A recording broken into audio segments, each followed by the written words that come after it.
Hey everyone, my name is James. I'm an instructor here at the McDowell Environmental Center. We're across the bridge right now looking at some of our super cool rock outcrops.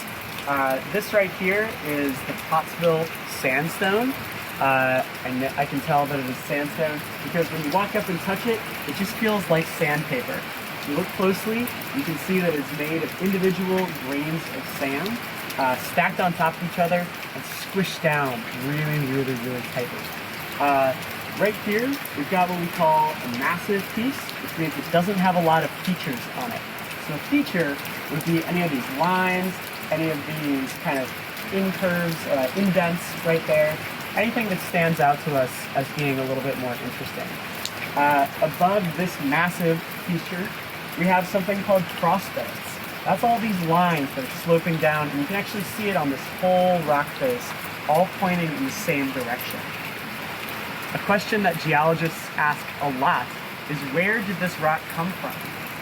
We know by observing erosion, which is the breaking up of rocks by wind or water, that rocks break apart and then come back together and get squished down, just like this sand is.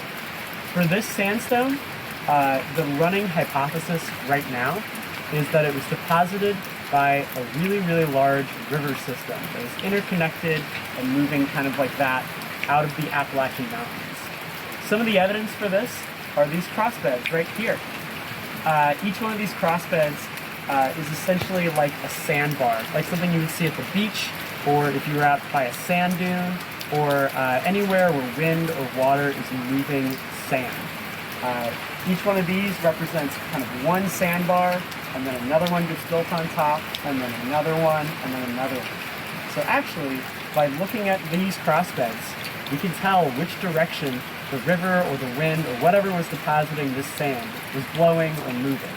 So right here, it's going that way. Another thing to keep in mind about these crossbeds is that if you go out west, say to like Zion National Park, after social distancing is over, of course, you can see some really great examples of wind crossbeds, and they're huge. They're like 7 or 8 feet tall individually. These ones are a lot smaller. That's a piece of evidence that will support it being from a river. Rivers don't make the really massive ones, they make the really smaller ones stacked on top, just like this. If we go around this corner, I can show you a few more crossbeds. So we've moved across the outcrop a little bit, and we're now looking at the same series of crossbeds. So again, the crossbeds are these guys, all pointing in the same direction. Right now, that river current is probably flowing towards me, but if you come around behind me over here, you can actually see the entire current coming down the hill.